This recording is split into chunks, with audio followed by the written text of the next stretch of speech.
informasi kesehatan Anda bersama narasumber yang ahli dan terpercaya.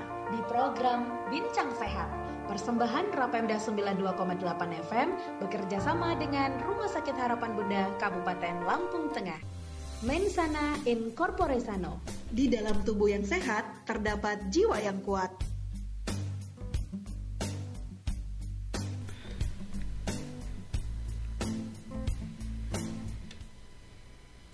(92,8) Rapemda Pas FM di Lampung Tengah.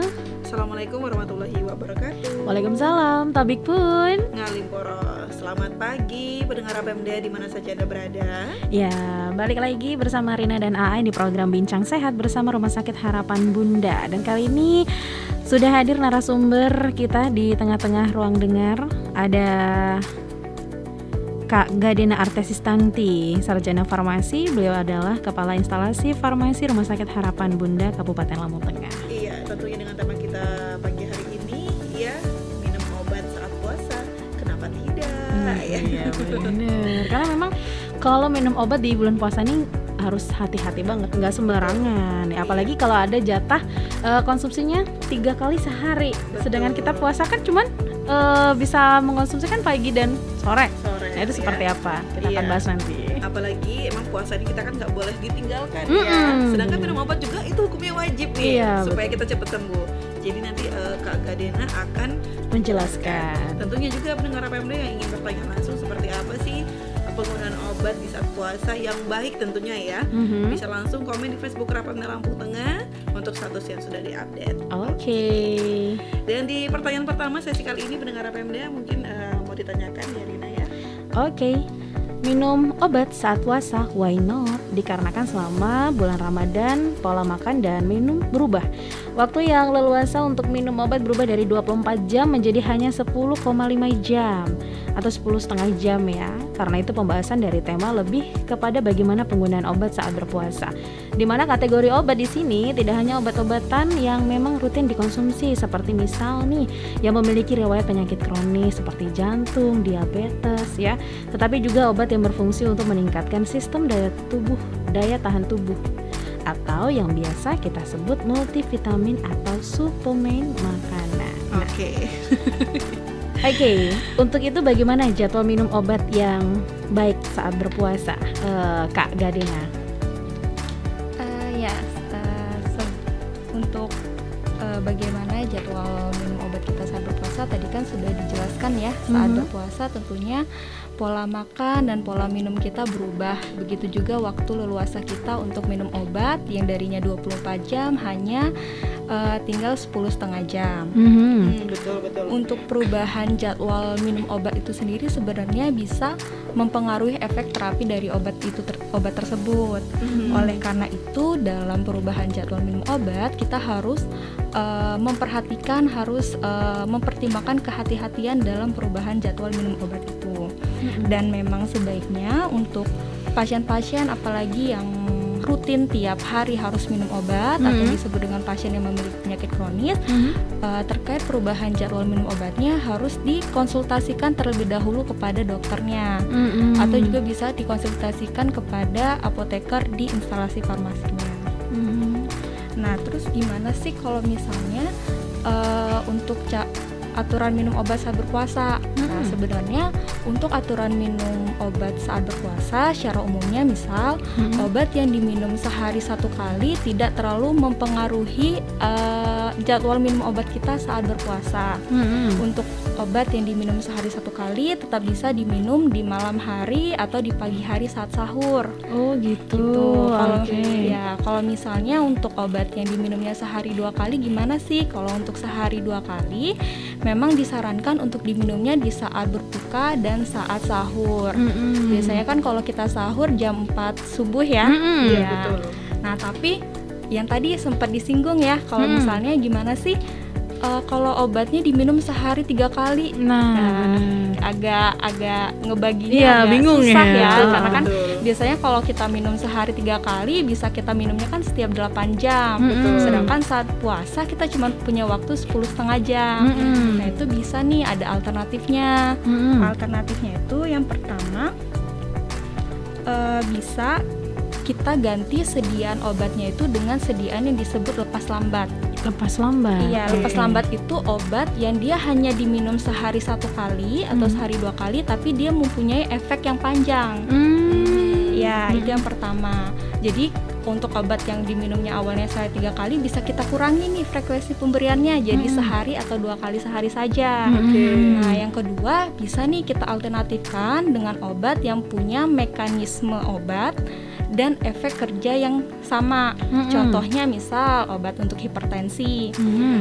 Contohnya misalnya golongan ACI inhibitor. Ini kan obat hipertensi seperti captopril.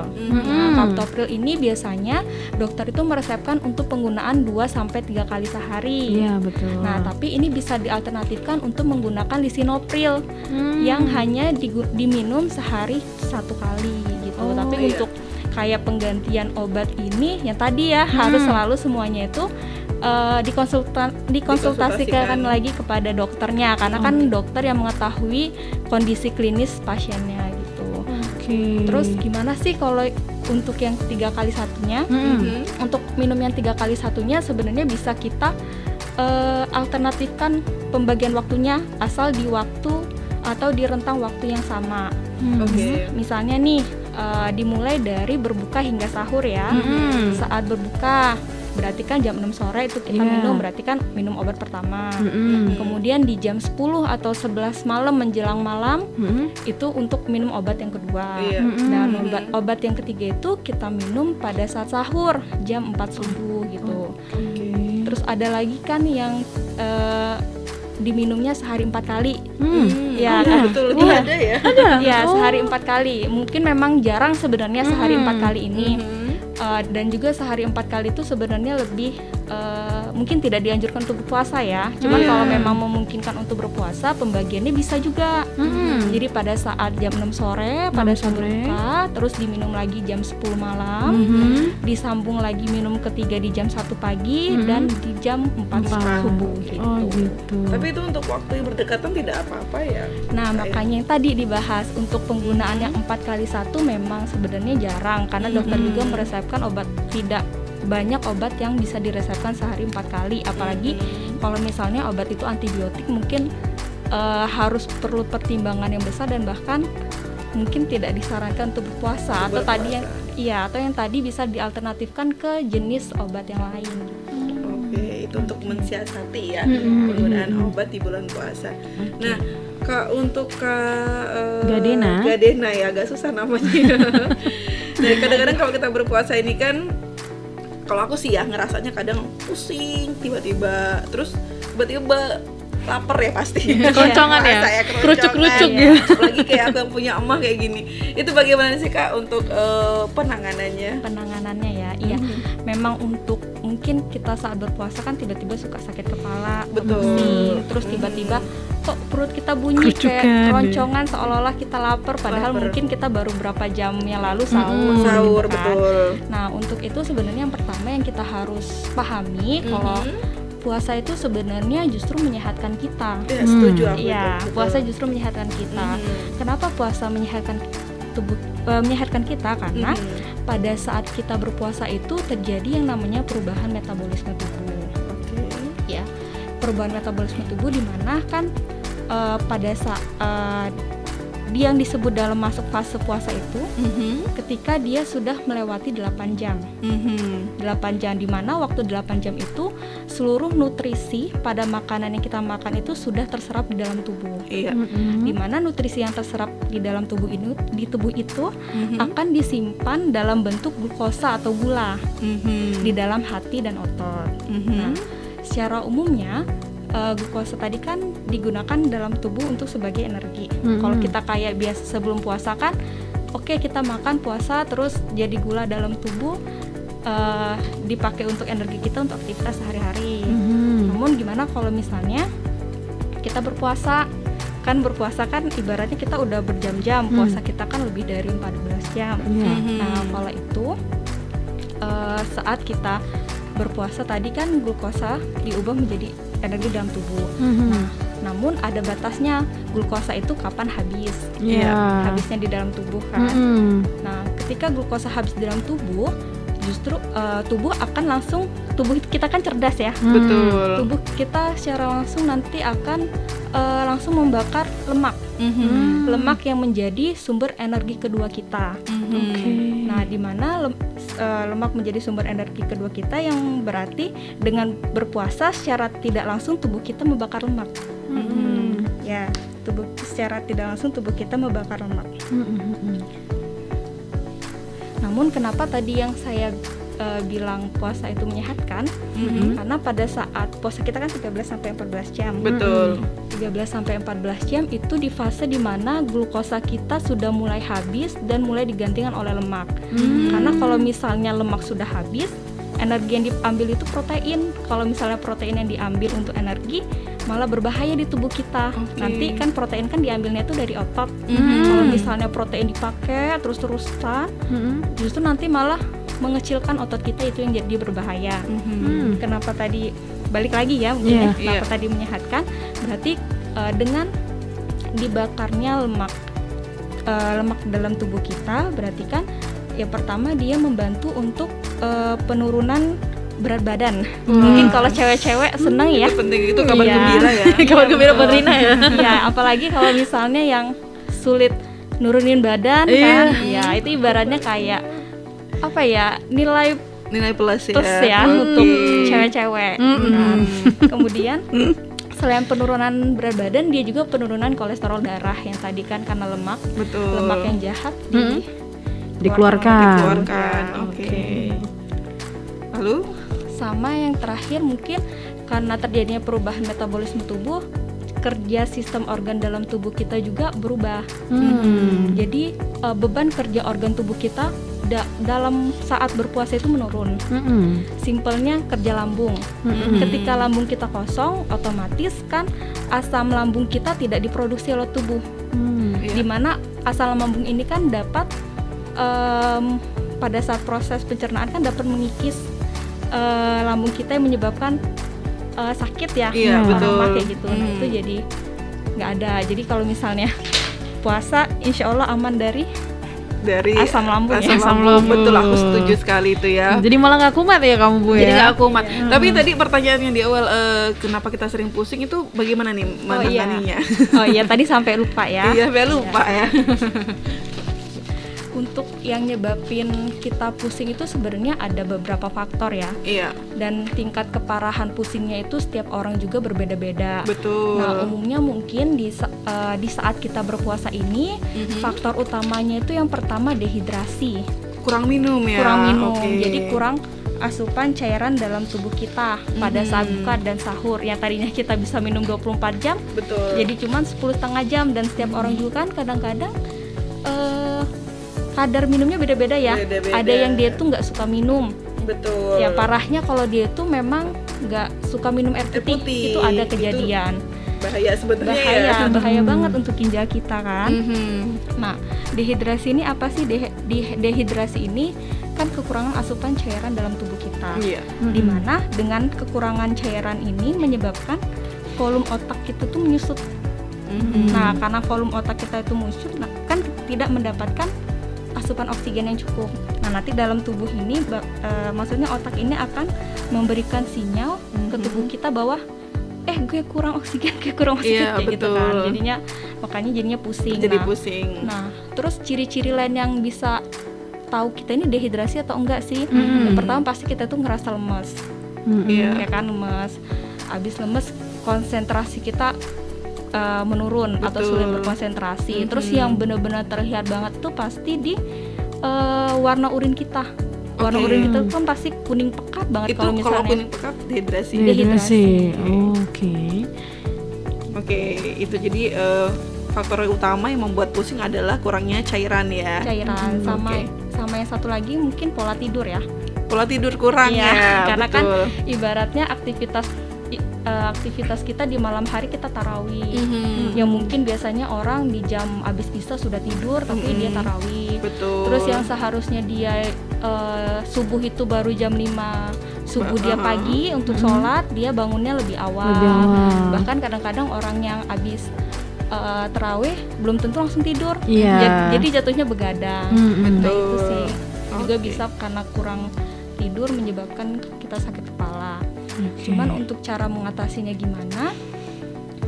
Mungkin yang pernah saya alami juga ya, waktu sakit kepala itu pakai air es. Oke, air es. Air es. Jadi air es itu langsung diguyurin ke kepala kita. Itu secara langsung kan kalau misalnya kita sakitnya kayak panas gitu ya, panas nggak enak, itu langsung reda gitu. Diguyurin tuh dipercikin atau langsung mandi? Mandi gitu. Kayak kita mandi gitu, cuman airnya air dingin gitu. Air dingin itu air es? Yes. Kalau kalian sampoan nggak gitu? Berarti kalau siang ini dipraktekin boleh. Oke ya, jadi itu mungkin tips dari Kak Gadennya sendiri ya. Untuk mengatasi sakit kepala. Oke. Ada yang bisa ditambahkan Kak Gadena? Mungkin sebelum kita break ya. Mungkin kalau misalnya untuk mengatasi sakit kepala lagi, apalagi aktivitas kita misalnya di depan laptop nih. Di depan laptop, komputer kan cahaya ibaratnya apa ya? Cahaya monitor membuat mata lelah terutama. Iya, membuat kita mata lelah kan. Jadi mungkin cara mengatasinya ya istirahat sejenak gitu. Jangan terlalu fokus saja ke monitor ya. Iya. Itu untuk mensiasati rasa pusing kalau lagi puasa ya. Benar. Oke. Kalau yang keroncongan tadi Kak, apa langsung makan aja gitu? Enggak. Nah, gini, kalau misalnya perut keroncongan itu sebenarnya itu bunyi dari gerakan usus kita. Iya. Jadi dia belum tentu menandakan bahwa lapar, walaupun memang sometimes dia memang menandakan lapar, tapi kalau misalnya kita itu dia lebih ke bunyi gerakan usus kita. Jadi kan kalau misalnya saluran pencernaan itu kita kan fungsinya kan mendorong makanan kan dari ke bawah gitu kan. Jadi dia kontraksi ototnya, dia menimbulkan gerakan kontraksi ototnya. Nah, itu disebut gerakan peristaltik. Itu yang itu.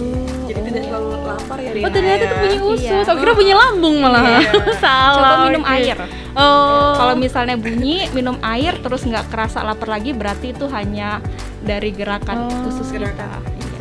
Ngeprank berarti gitu dia ya. Terkadang gitu ya, udah bunyi ngerasanya lapar padahal enggak. Iya, Body cewek juga nih. Kalau langsung makan nanti berat badannya naik. Iya betul. Jadi dites dulu menggunakan air ya, dipancing dulu. Lo ngeprank gua nggak nih? Oke, ini kita break dulu kali ya Rina ya. Tentunya untuk pendengar Rapemda yang mau tanya-tanya bisa langsung ke Facebook Rapemda Lampungnya. Yang nanti bakal dibacain sesi kedua. Tetap di Bincang Sehat bersama RSHB 92,8 Rapemda Pas FM di Lampung Tengah. Baik, pendengar Rapemda masih dipancarluaskan langsung dari Jalan Jenderal Ahmad Yani nomor 19A Komplek Provinsi Banten Jaya. Ya, dan masih di Bincang Sehat bersama Rumah Sakit Harapan Bunda dengan narasumber kita hari ini yaitu Kak Gadena Artesistanti, Sarjana Farmasi. Beliau adalah Kepala Instalasi Farmasi Rumah Sakit Harapan Bunda Kabupaten Lampung Tengah. Oke, dan masih dengan tema kita yaitu minum obat saat berpuasa ya. Kenapa tidak? Karena masih bisa tetap dilakukan ya. Oke, sebelum kita masuk ke pertanyaan sesi kedua, kita tanyakan dulu dari pertanyaan pendengar ya Rina ya. Siap ya. Oke, terima kasih untuk kebersamaannya. Ini sebenarnya banyak sih yang ikutan, cuma mereka nggak nanya hadir aja. Ada Ista, pagi Ibu Gadena. Pagi. Mau tanya nih, mungkin jauh dari tema, tapi yang mau aku tanyakan, mungkinkah penyakit jantung berdampak pula ke kaki yang membuat kaki jadi suka lemas? Apakah ada hubungannya sama sakit jantung? Maaf melenceng. Mungkin bisa dijawab dengan Kak Gadena.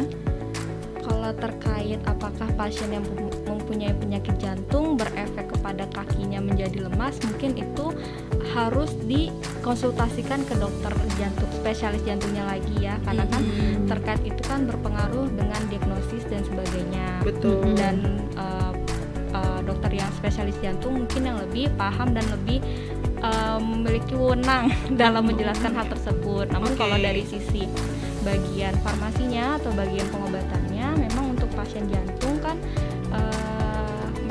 beberapa pasien itu ada yang menyebabkan efek kakinya itu jadi bengkak. Memang ada bengkak, namun memang di situ ada terapinya. Memang biasanya pasien diresepkan furosemid. Itu memang fungsinya selain untuk mengurangi bengkak pada bagian tubuh pasien, juga untuk mengurangi atau menghilangkan rasa sesak Tidak ada. Oke ya. Mungkin Aista sudah mendengar jawabannya ya. Mudah-mudahan bisa puas dengan jawabannya dan bisa langsung ke spesialis jantung ya untuk mendapatkan konsultasi lebih lanjut. Iya betul, karena jantung ini tidak dianggap main-main. Memang ini salah satu penyakit yang sangat berbahaya. Gitu deh. Ada pertanyaan lain? Tadi Hendra di mana Hendra? Indra Gunawan. Oke, Ibu Gadena, bagaimana mensiasati minum obat di saat puasa? Tadi sudah sedikit sudah dijelaskan, tapi tidak apa-apa direview kembali ya Kak Gadena. Iya. Jadi kalau mensiasati penggunaan obat saat berpuasa, umumnya tadi mungkin yang sudah dijelaskan ya. Kalau untuk aturan minumnya sehari 1 kali bisa tidak mengganggu, bisa tetap diminum pada saat pagi hari di saat sahur atau di malam harinya saat berbuka. Begitu juga untuk yang diminumnya sehari 2 kali. Sehari 2 kali bisa diminum saat berbuka dan saat sahur. Adapun misalnya obatnya sehari 3 kali, kalau sehari 3 kali bisa diminumnya rentangnya dari berbuka dan sahur, yaitu dari berbuka berarti jam 6 sore, kemudian dilanjut jam 10 atau 11 menjelang malam, sama yang terakhir di jam 4 subuh saat sahur. Sudah jelas ya Indra ya mengenai penggunaan obat di bulan puasa. Mungkin lebih memanage frekuensi saat minumnya saja ya. Dan ini pertanyaan selanjutnya Kak Gadena mengenai sakit gigi. Sakit gigi ini sebenarnya penyakit yang umum terjadi tapi sangat menyebalkan ya. Menyakitkan dan bisa membuat dunia kita itu hancur berantakan. Betul. Makanan enak jadi nggak enak. Iya benar. Pekerjaan ringan menjadi sulit ya. Nah, pertanyaannya Kak Gadena, biasa kan penderita sakit gigi selalu diresepkan dengan obat kumur ya. Nah, obat kumur sendiri ini bisa digunakan nggak saat berpuasa? Dan kalau digunakan kira-kira membatalkan puasa atau tidak? Nah, mungkin tadi belum kita bahas juga ya. Betul. Memang ada beberapa obat yang tidak membatalkan puasa, termasuk obat kumur tadi. Tapi dengan tanda kutip jangan ditelan. Iya benar. Obat kumur ditelan. Iya, karena kan kalau misalnya yang saya baca ya dari kesepakatan ahli medis dan agama yang membahas terkait obat apa saja yang tidak membatalkan puasa, itu salah satunya tadi obat kumur asal tidak tertelan. Kemudian ada juga obat yang diselipkan di bawah lidah. Biasanya ini untuk pasien-pasien yang punya riwayat jantung atau angina pectoris. Itu misalnya obatnya nitrogliserin atau pasien lebih kenalnya nitrokaf yang bentuknya kayak kapsul. Kapsul ada bulir-bulirnya atau ISDN yang biasanya digunakan untuk pasien yang nyeri dada. Jadi kalau misalnya ada pasien yang punya riwayat jantung, beliau ingin berpuasa dan memang sudah dikonsultasikan oleh dokternya diizinkan untuk berpuasa, misalnya tiba-tiba ada serangan, mungkin bisa langsung minum obat ISDN-nya. Tapi ini untuk pasien yang diresepkan ISDN ya. Iya, jadi karena nggak semua pasien diresepkan ISDN atau isosorbit ya. Iya, isosorbit. Oke, di next. Oke, itu tadi penjelasan tentang gigi ya. Nah, sedangkan saat ini pendengar RPMD juga atau sebagian besar masyarakat Lampung Tengah memiliki riwayat penyakit jantung. Nah, mungkin ada dari mereka yang masih ingin tetap berpuasa ya Kak ya, tapi mungkin mereka khawatir nih karena mereka punya riwayat penyakit jantung. Bagaimana cara mensiasatinya untuk konsumsi obatnya Kak? Konsumsi obatnya ya, jadi memang untuk pasien yang memiliki riwayat atau kita sebutnya penyakit kronis ya. Penyakit kronis itu kan ada macam-macam. Ada hipertensi, ada diabetes, ada jantung dan sebagainya. Dimana memang dalam pengobatannya dibutuhkan kepatuhan dalam minum obatnya. Namun gimana kalau pengen puasa? Nah yang seperti tadi untuk pasien yang punya penyakit kronis atau jantung, memang disarankan untuk konsultasi dulu ke dokternya. Karena dokter yang lebih paham dengan kondisi klinis pasiennya. Kemudian kalau misalnya diizinkan, kita juga harus dilihat dulu obatnya, karena kan kalau misalnya pasien kronis itu pasti obatnya lebih dari 3, bahkan lebih dari 5, atau disebutnya bahasa farmasinya tuh polifarmasi. Polifarmasi. Nah, dimana kalau misalnya obat-obat yang diresepkan lebih dari 5 dan umumnya obat jantung itu kan mayoritas itu aturan minumnya sehari 1 kali atau maksimal 2-3 kali sehari. Kita ambil aja 1 kali sehari, misalnya 5 obat. 1 kali sehari 5 obat. Nah, itu juga kan dokter meresepkannya itu tidak diminum langsung satu waktu, misalnya di pagi, tapi dibagi tuh, ada yang diminumnya pagi, ada yang diminumnya siang, ada yang diminumnya malam. Nah, apa tujuan dari pembagian jadwal minum obat itu? Ada tujuannya. Pertama, terkait efektivitas dari obat itu tersebut. Kemudian untuk menghindari terjadinya interaksi obat. Jadi obat itu ada interaksi, obat itu ada interaksi antar obat. Nah, kenapa kita untuk menghindari interaksi obat? Karena kan dikhawatirkan jika misalnya obat A dan obat B diminum dalam satu waktu yang sama, ternyata dia menimbulkan interaksi. Dan interaksi itu juga tidak bisa kita anggap enteng atau remeh ya, karena interaksi obat, efek dari interaksi obat itu ada yang mulai dari ringan sampai yang parah. Nah, kita kan menghindari terjadi interaksi yang parah itu. Makanya itu memang di beberapa obat itu, kalau dari farmasi, biasanya setiap pasien yang diresepkan, resep masuk dari dokter itu akan kita lakukan screening. Di mana salah satu screening resep itu adalah pengecekan interaksi obat. Nah, ketika terjadi interaksi obat, nah di situ kita mulai mengatur jadwal minum obatnya. Ataupun ada yang mungkin keselip dan sebagainya, pasti langsung kita konsultasikan ke dokter. Dan untuk yang pasien yang ingin berpuasa yang punya jantung, nanti bisa dikonsultasikan ke dokter atau langsung ke farmasi di instalasi farmasi Rumah Sakit Harapan Bunda. Nah, di situ harus bawa obatnya pastinya. Karena kan kita nggak tahu obat jantung itu kan macam-macam ya. Banyak banget. Obat jantung macam-macam, jadi pasti harus kita lihat dulu nih obatnya apa aja, interaksinya apa aja, nanti bisa kita bantu di aturan minumnya.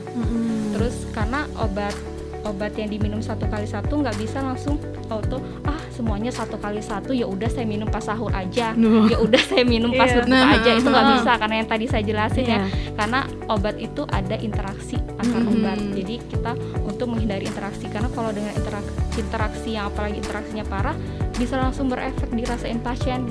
Iya betul. Kayak sesak, jadi nggak enak. Itu dari reaksi dari kalau kita minum obat tidak sesuai pada anjurannya. Kira-kira sampai bisa menyebabkan kematian juga nggak, Kak Dena? Menyebabkan kematian seperti kayak overdosis gitu ya? Kalau misalnya kayak obat-obat jantung, mungkin lebih kayak ke ini overdosis bisa ya, karena namanya obat jantung itu kan dia umumnya kerjanya tuh tujuannya sama. Jadi mungkin ketika dia diminumnya dalam waktu berbarengan, jadi terjadi tadi mungkin reaksi kayak gitu, atau bahkan berbenturan ya. Iya, berbenturan. Gitu. Berarti untuk obat yang dikonsumsi sesudah dan sebelum makan juga punya reaksi tersendiri. Kayak pasien jantung biasanya kan diresepkan furosemid. Nah, furosemid itu pasti diresepkan harus diminum di pagi hari. Iya, betul. Gak pernah diminum di malam hari. Kenapa di pagi hari furosemid? Kenapa? Karena furosemid itu dia kan sistem kerjanya itu diuresis itu dalam artian dia tuh efeknya itu membuat kita pipis. Jadi pasien kepengen pipis terus, makanya itu tujuannya diminum di pagi hari biar dia nggak mengganggu pada saat sudah di malam hari waktunya tidur. Jadi kan misalnya siang hari kan kita kan aktivitas. Jadi itu kan namanya sering ke belakang mah masih nggak terlalu mengganggu aktivitas. Tapi kalau misalnya kita minumnya malam hari mau tidur ke belakang terus gitu kan. Nggak jadi tidur malah begadangan ya Kak ya. Jadi pendengar APMD harus diperhatikan sekali dalam penggunaan obat atau konsumsi obatnya ya. Yang sebelum makan ya konsumsilah sebelum makan, yang sesudah makan konsumsilah sesudah makan. Kalau diminum di pagi hari ya minumnya di pagi hari. Nah, untuk pagi, siang, sore standar jam sebenarnya? Standarnya kalau misalnya misalnya pagi, siang, sore, kalau obat yang 1x1 ya kita mengikuti waktu 24 jam aja. Nah, misalnya 24 jam dibagi 3 kan berarti kan setiap 8 jam. Misalnya kita sudah minum obat di jam 6 pagi, berarti kan 8 jam kemudian kurang lebih di jam 2 ya. Ya di jam 2 siang baru minum obat lagi yang siang. Begitu juga untuk malamnya 8 jam kemudian lagi dari jam 2 berarti sekitar jam 10 malam ya. Jadi berselang 8 jam ya. Iya, kebanyakan obat seperti itu sih. Perbedaan waktunya 8 jam. Oke, kita break dulu di sesi kedua ini ya Rina ya. Tentunya kita masih ada satu sesi lagi yang ingin bertanya seputar konsumsi obat bersama Kak Gadena yang merupakan Kepala Instalasi Farmasi Rumah Sakit Harapan Bunda. Setelah jeda berikut ini tetap di Bincang Sehat bersama Rapemda 92,8 Pas FM di Lampung Tengah. Terima kasih pendengar Rapemda untuk Anda yang masih menyatu bersama kami di program Bincang Sehat pagi hari ini ya. Iya, tentunya bersama Kak Gadena Artesis Tanti, Sarjana Farmasi, Kepala Instalasi Farmasi Rumah Sakit Harapan Bunda. Dengan tema kita ya, minum obat saat puasa kenapa tidak? Why not? Oke, Ya kan? tadi juga sudah dijelaskan ya Rina ya. Bisa disiasati dengan jam-jam tertentu ya Kak ya. Yang tentunya juga harus tetap diminum. Puasa juga kalau memang kuat dijalani. Iya, betul. Karena puasa hukumnya wajib. Iya, benar. Dan ada juga beberapa jenis obat yang dikonsumsi tidak membatalkan puasa ya Kak. Contohnya seperti obat kumur, kemudian isosorbit ya. Iya. Oke. Dan salep juga ya. Oh iya benar dong. Sama ini pasien kalau yang dia emang insulin juga kan Insulin? dia suntiknya kalau obat-obat yang disuntik. Oh iya betul. Itu juga. Yang dia melalui yang seputar, otot maupun. Iya. Oke, berarti kamu suntik vitamin C untuk kecantikan juga. Kalau vitamin C termasuk salah satu suplemen. Suplemen, ya. Berarti kayak makanan. berarti nggak Kurang boleh. baik. Oke, nggak Nggak jadi. boleh, nggak Kalau jadi. jatuhnya kalau infus-infus yang dia itu nutrition, jadi infus-infus yang memberikan nutrisi dalam tubuh itu nggak boleh. Nggak boleh, Tuh iya dong. dapat informasi. Tetap kuat dia kalau pakai infus. Iya. Nggak lapar. Oke, di sesi terakhir ini mungkin ada yang disampaikan oleh Kak Gadena untuk pendengar Rapemda. Mungkin tadi kan kita ngebahas obat ya. Namanya lebih ke pasien yang punya riwayat penyakit jantung, diabetes atau hipertensi atau yang kita sebut penyakit kronis, pastinya kan ada fase di mana mereka ini jenuh ya, Bapak Ibu di luar sana jenuh dengan minum obat setiap hari, setiap bulan tanpa henti dan selalu kontrol ke rumah sakit. Ya mungkin lebih kepada selain dokter dan dari bagian dokter, perawat maupun dari bagian farmasi yang memastikan obat pasien diminum dengan baik. Di sini juga ada andil peran dari keluarganya, karena bagaimanapun juga kan keluarga lingkungan terdekat dari pasien tersebut. Jadi harus selalu disupport. Ketika down ya disupport, ketika mereka ingin udahlah kayak gitu ya, harus bagaimana keluarga bisa membangkitkan semangat ya keluarganya lagi untuk terus sembuh dan minum obat gitu. Oke, jadi emang peran keluarga lagi-lagi sangat dibutuhkan bagi pasien apapun itu ya, dengan riwayat apapun. Kak, ini ada satu pertanyaan lagi nih dari Indra Gunawan, mau tanya, namanya aturan obat diminum atau makan dalam keadaan perut terisi. Kira-kira apabila kita konsumsi obat tersebut dalam perut tidak terisi, apa efek sampingnya, Kak? Untuk obat yang dia diindikasikan saat belum setelah makan mungkin ya. Biasanya kenapa dia ada keterangan harus diminum setelah makan atau saat belum terisi, bisa kemungkinan obat itu memiliki efek yang bisa mengiritasi lambung. Makanya itu dianjurkan untuk diminumnya setelah makan. Setelah makan, Kayak obat lambung aja, obat lambung kan lebih baik diminumnya sebelum makan. Kenapa? Karena dia ada efeknya bisa menurun ketika dia dimakan berbareng makanan gitu. Terus kayak misalnya obat lambung sukralfat diminumnya harus 1 jam atau setengah jam setelah makan, karena dia kan fungsinya melapisi mukosa lambung. Jadi kalau misalnya kita minumnya setelah makan, ya keburu masih sakit. Iya, betul.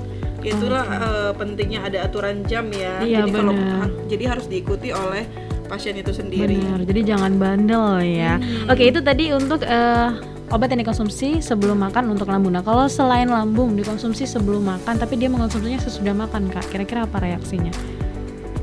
Itu kita nggak bisa mengeneralisasi secara umum ya semua obat. Namun mungkin ada beberapa obat yang dia memang sebenarnya bisa diminum maupun sebelum dan sesudah makan. Itu ibaratnya bahasanya fleksibel ya. Cuman memang biasanya dari pengobatan kita, dari resep atau dari dokter, obat yang bisa diminum sebelum dan sesudah makan itu lebih kita anjurkan untuk diminum sebelum makan. Setelah makan, diminum setelah makan gitu. Oke. Kak, ini mungkin pertanyaan aku agak sedikit biasa pernah dialami orang gitu, penggunaan obat yang secara berlebihan. Misalnya nih orang lagi sakit pusing gitu ya, kepala gitu, dia minum salah satu obat seperti paracetamol, dia minum sekali 3 atau 2 gitu kan, karena saking pusingnya mungkin ya, terus karena mungkin juga dosisnya dia dosis yang rendah kali ya. Itu bagaimana Kak, tanggapan Kakak sebagai instalasi farmasi Rumah Sakit Harapan Bunda terkait minum obat langsung misalnya sekaligus 3 tablet? Iya, kan betul. Kalau paracetamol tablet itu rata-rata dia 500 mg ya. Berarti dia minumnya misalnya kalau 2-3 tablet berarti kan 1000 sampai 1500 mg. Sebenarnya kalau dari dosis maksimal paracetamol itu belum melebihi dosis maksimal dalam 1 hari. Oke, belum melebihi artinya. Belum melebihi, cuman tidak dianjurkan dan tidak disarankan. Tidak disarankan. Karena kenapa? Sebenarnya kalau misalnya kita terbiasa minum obat tidak sesuai dosis atau dosisnya berlebihan, itu efeknya ke tubuh kita. Misalnya sebenarnya tubuh kita ini bisa hanya di dosis 500. Bisa sembuh, tapi karena dia kebiasaan minum obat selalu di dosis yang langsung tembak dosis tinggi, jadinya dia pakai dosis rendah, dia nggak bakal mempan. Betul. Jadi benar adanya yang seperti Benar itu adanya ya? kayak gitu. Jadi kalau memang di dosis 500 dia tidak mempan, ada baiknya langsung konsultasikan ke dokter ya Kak ya. Kalau misalnya kita sakit kan memang ada namanya obat over the counter ya, bisa kita beli tanpa resep dokter. Nah itu juga kan memang harus namanya beli itu kan melihat petunjuk yang ada di kemasan atau menanyakan langsung ke apoteker yang ada di apotek. Namun ketika selama 3 hari belum ada perkembangan atau perbaikan, memang lebih baik langsung ke dokter, karena kan kita tidak tahu apa yang sakit, apakah ada infeksi dan sebagainya. Dan terutama untuk antibiotik ya, antibiotik sangat tidak disarankan. Ibaratnya sakit gigi sedikit langsung antibiotik, padahal dia nggak ke dokter. Sakit gigi sedikit antibiotik itu benar-benar sangat tidak disarankan, karena namanya antibiotik ada yang namanya resistensi antibiotik. Resistensi antibiotik itu ketika tubuh kita sudah tidak bisa lagi menggunakan antibiotik itu untuk mengatasi keluhan penyakit. Kalau misalnya udah nggak ada antibiotiknya, bisa dia takutnya efek akhirnya yang tidak diinginkan, nggak ada antibiotik lagi yang berefek pada tubuh dia. Karena sudah terbiasa ya. Sudah terbiasa penggunaan antibiotik. Oke. Iya, jadi kalau misalnya sakit gigi jangan langsung. Biasanya pasti pasien itu, Mbak sakit gigi mau amoxicillin. Oh no. Nggak bisa ya. Kira-kira apa nih dok? Sarannya kalau selain antibiotik? Pasti obat pereda nyeri dulu. Obat pereda nyeri dulu. Kalau namanya sakit gigi pasti utamanya pereda nyeri dulu. Kalau misalnya ada bengkak dan sebagainya, lebih dianjurkan untuk ke dokter. Karena kan dokter yang paham apakah ada infeksi dan sebagainya. Oke dok, ini ada pertanyaan lagi nih dok ya. Aku kenapa Kak? Ada stok Sunmol di rumah, Sunmol sirup buat anak. Itu kan sudah kita buka tuh. Berapa lama batas penyimpanan kalau sudah dibuka? Nah, untuk obat-obat sirup sebenarnya kalau di kita itu ada yang disebut BUD atau Beyond Use Date. Jadi batas penggunaan obat setelah dibuka. Iya, betul. Nah, umumnya untuk obat-obat sirup ketika dibuka hanya 28 hari.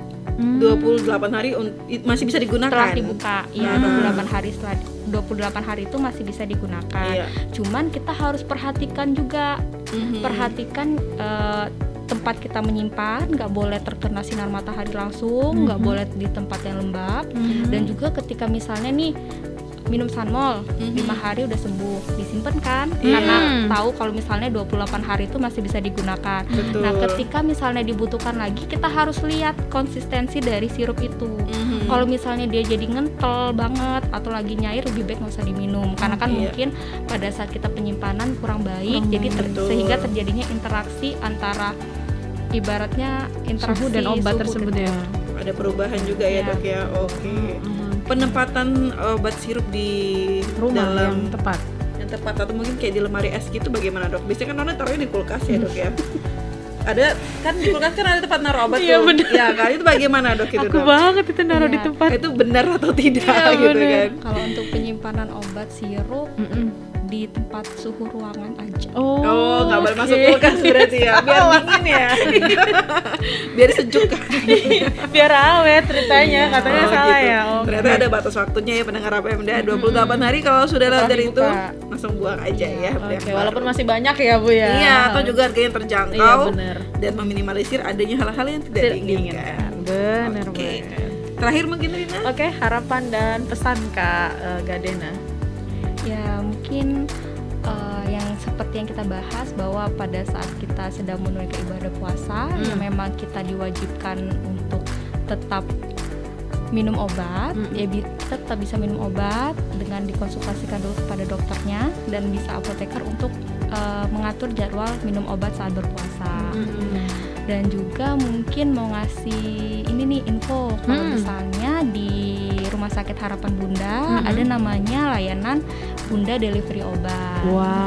Jadi kalau misalnya nih pasien yang kan biasanya dapat nomor urut terakhir tuh udah sore, apalagi sekarang kan di bulan puasa, Iya, pastinya bener. kan mau bukanya sama keluarga. Iya, betul. Nggak usah khawatir capek-capek nunggu obat lama di farmasi, bisa langsung bilang ke bagian farmasinya, Mbak saya mau pakai layanan Bunda Delivery Obat.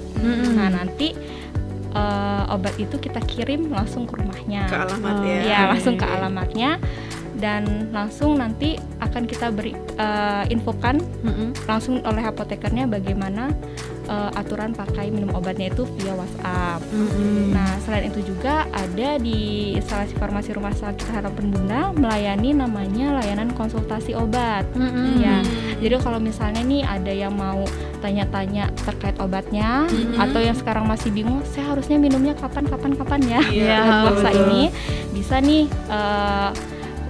hubungi kami di nomor WA 0813 Oke, 0813 1611 1611 7503. 7503. Rina review lagi ya Kak Gadena ya.